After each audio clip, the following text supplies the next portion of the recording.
안녕하세요, 첼시팬 여러분. 앙크TV입니다. 오늘은 FA컵 8강 레스터 대 첼시 대 레스터의 리뷰를 해보도록 하겠습니다. 오늘은 선수 리뷰 그리고 경기 리뷰도 하겠지만 7월에 대한 움직임에 대한 얘기도 간략하게 해보겠습니다. 7월에 대한 움직임을 원래 그런 게 장점이고 이런 게 단점인데 얘기가 달라요? 이렇게 물어보시면 오늘 경기를 놓고 봤을 때의 7월의 평가이지 7월의 전체적인 평가가 아님을 먼저 말씀드립니다. 그러니까 7월의 오늘 움직임을 보면서 이런 건 괜찮았고 이런 건 나빴다까지 여러분들께 말씀드리도록 하겠습니다. 바로 보시겠습니다. 첼시의 포메이션은 4-1-3-1로 나왔는데요. 타미 아브라함이 최전방을 맡고 플리식, 마운트, 윌리안이 공격진을 맡았습니다. 빌리 길모어, 캉테가 중원을 맡았고요. 에메르송, 커트주마, 루디거, 제임스가 뽀백을 맡았습니다.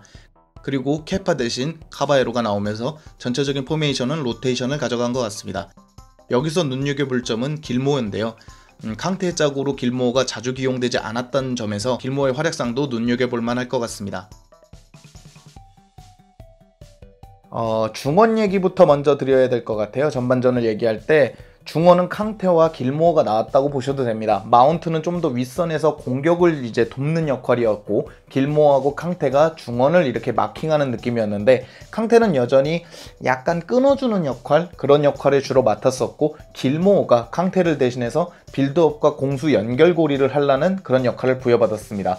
기존에 길모어가 했던 역할, 조르지뉴에 대신해서 후방 빌드업을 맡고 수미를 맡았던 역할보다는 약간 코바치치에 좀 더 가까운 역할을 맡았습니다. 물론 수비적으로 캉테와 같이 이렇게 보좌한 것도 있지만 조금 더 코바치치에 가까운 모습을 보여줬습니다. 후반전에 코바치치의 모습이 어땠는지까지 같이 말씀드리도록 하겠습니다. 근데 말이죠. 이게 발이 너무 맞지 않았습니다. 길모어가 패스미스를 한 4개, 5개를 초반에 확 보여주면서 10분 동안은 거의 무서운 기세로 레스터가 몰아치고 있었습니다. 저는 이때쯤 한 골 먹힐 거라고 생각할 정도로 길모어가 계속해서 실수를 하고 에메르송도 약간 한 템포 느린 움직임, 제임스, 주마 약간 첫 선발로 어수선한 느낌을 많이 보여줬습니다. 그 덕에 레스터는 조금 더 날카로운 공격을 많이 보여줄 수 있었습니다. 그러다 보니까 7월의 공격적인 움직임을 한번 볼 수 있었는데요. 7월이 측면으로 내어주고 자신이 중앙으로 파고 들어가면서 컷백을 받으려고 했고 바디가 공을 받아갖고 그 컷백을 주려고 했지만 끊기는 모습도 있었습니다.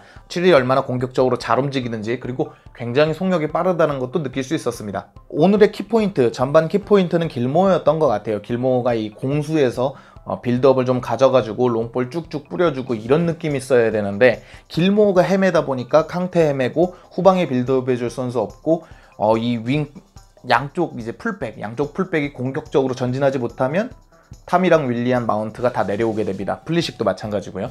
그러다 보니까 전체적으로 공격이 매끄럽기를 하나 수비가 매끄럽기를 하나 전체적으로 답답한 느낌을 보여줬습니다. 다만 눈여겨볼 수 있었던 건 플리식의 경기력인데요. 22분에 이제 소윤지의 태클, 드리블을 치는 플리식에게 소윤지가 태클하는 걸 보면 플리식이 얼마나 폼이 많이 올라와 있는지 그걸 느낄 수 있었습니다.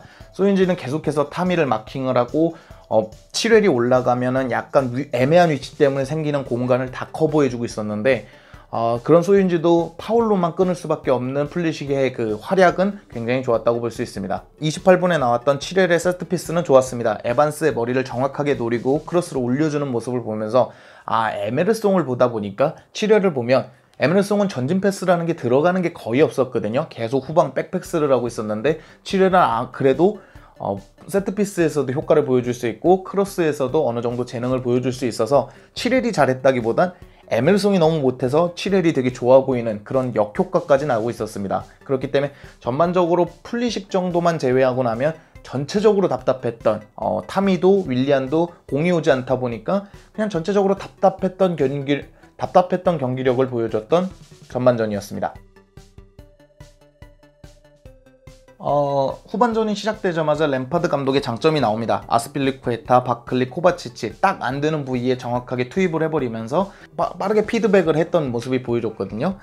그러면서 이제 길모어의 화면을 비춰주고 길모어가 조금 실망한 그리고 이제 좀 좌절한 모습을 보여줬는데 워낙에 젊은 선수고 좋은 선수기 때문에 그런 일로 그렇게 크게 좌절하지 않았으면 좋겠습니다. 충분히 보여주는 재능이나 이런 것은 충분히 역대급으로 갈 수 있는 선수기 때문에 그렇게 큰 실망하지 않았으면 좋겠습니다. 아무튼 바클리와 코바치치는 적중을 하게 됩니다. 특히 코바치치를 칭찬하고 싶은데요. 길모 역할을 거의 비슷하게 맡으면서 공수의 연결고리, 자신이 잘하는 공수의 연결고리를 맡아주면서 이렇게 중원에서 코바치치만 역할을 제대로 해도, 그러니까 길모가 맡았던 자리에서만 역할이 제대로 돌아가도 이렇게 공격이 매끄러워지고 중원 지배력이 늘어나는구나, 그걸 느낄 수 있었습니다. 물론 코바치치가 뭐 득점을 하거나 도움을 했다기보다는 중원에서 이렇게 탈압박을 하고 이 공수 연결해주고 이런 역할을 했는데, 그런 선수가 없으면 이렇게까지 전반처럼 나쁘고, 있으면 이렇게 후반처럼 레스터가 오히려 중원에서 이제 빌드업이 안 되는 그런 모습을 보여줬거든요. 바디가 점점 하는 게 없어지고, 그렇다 보니까 이런 거구나라는 걸 느낄 수 있었습니다. 거기다가 이제 플리식은 후반에도 굉장히 좋은 모습을 많이 보여주면서 뭐 드리블로 뚫는 모습도 보여주고, 마치 부상으로 고생하고 그랬던 15-16 시즌의 아자르가 부침을 겪다가 나중에 결국에 확 살아나면서 우승도 하고 가기 직전엔 커리어 하이의 모습도 보여줬던 그런 월클의 모습을 보여줬는데, 플리식도 초반에 고생했던 모습에 비해서 이 후반기에 너무 살아나면서 플리식도 그렇게 아자르처럼 클 수 있지 않을까라는 희망을 느낄 수 있는 경기력이었습니다. 되게 활동량도 많이 가져가지고 드리블 좋고, 그러니까 박스 안에서의 그 영향력이 되게 좋았습니다. 7렐 얘기를 계속해서 조금씩 해보자 그러면, 7렐이 확실히 수비할 때 손을 좀 많이 씁니다. 특히 윌리안을 끌어서 반칙을 한 적도 있고, 일단 수비할 시에 손이 먼저 나가는 모습이 많이 보이거든요. 물론 다른 경기에도 그랬다는 얘기가 아니라 좀 수비할 때 괜히 주지 말아도 될 그냥 뭐 파울? 뭐 이런 걸 줄 수도 있을 것 같아서 그런 모습은 그렇게 좋지 않았습니다. 그리고 7렐이 뭐 수비적으로 그렇게 눈에 확 띄었던 적도 크게 없습니다. 오히려 소윤지가 그 공간을 메꾸는 모습을 종종 보여주면서 소윤지를 영입하는 건 어떨까라는 생각까지 들 정도로 7렐은 그렇게 뭐 수비적으로 좋은 모습을 보여주지도 못했고, 좋은 모습을 보여주지 못해서 지금 레스터가 공수에서 좋은 퀄리티를 못 내고 있구나를 간접적으로 볼 수 있었던 기회였습니다. 그렇다 보니까 뭐 아스필리쿠에타는 수비력으로 극대화를 시켜줬고, 뭐 크로스도 좋았고, 특히 바클리 골 때는 아스필리쿠에타와 윌리안의 조합, 그리고 윌리안의 크로스, 그리고 바클리의 침투가 나왔는데, 오늘의 터닝 포인트는 거기였던 것 같습니다. 중원의 지배력을 가져왔던 코바치치, 그리고 득점을 해주는 바클리, 그리고 경기에서 수비에 많은 부담을 줬던 플리식이 터닝 포인트였던 것 같은데,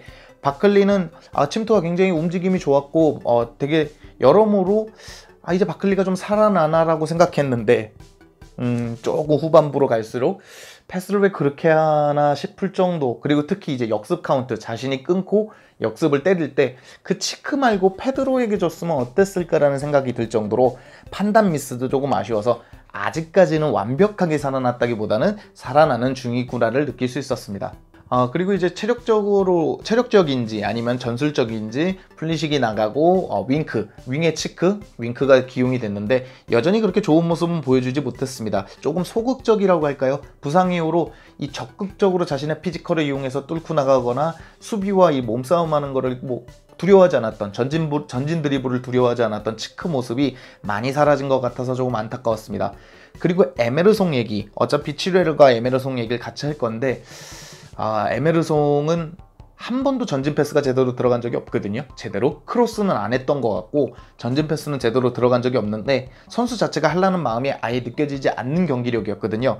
의지가 안 느껴졌습니다. 그러니까 잘하고 못하고는 둘째치고 의지가 아예 느껴지지 않는 경기력이라서 고별 무대가 된 것 같습니다. 뭐 나쁜 악담을 하는 게 아니라 선수 자체가 이제 많은 기회도 남지 않았고, 램파드 감독도 크게 기용할 마음이 없기 때문에 에메르송의 경기, 제대로 된 경기는 여기까지인 것 같습니다.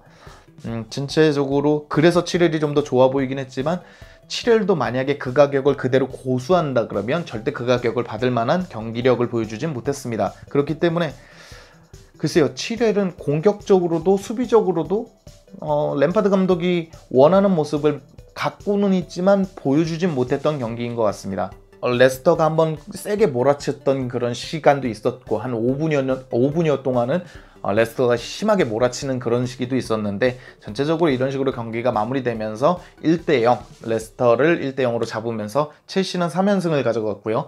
레스터는 계속해서 승리를 걷어내지 못하면서 상반된 이 경기 결과와 상반된 분위기를 유지하게 됐습니다. 그래서 첼시는 4강에 올라가게 됐고, 레스터는 FA컵에 떨어졌다는 이 얘기까지 드리면서 오늘 리뷰를 마치도록 하겠습니다. 오늘 영상은 여기까지고요. 즐겁거나 도움되셨다면 구독과 좋아요를 부탁드리겠습니다. 감사합니다.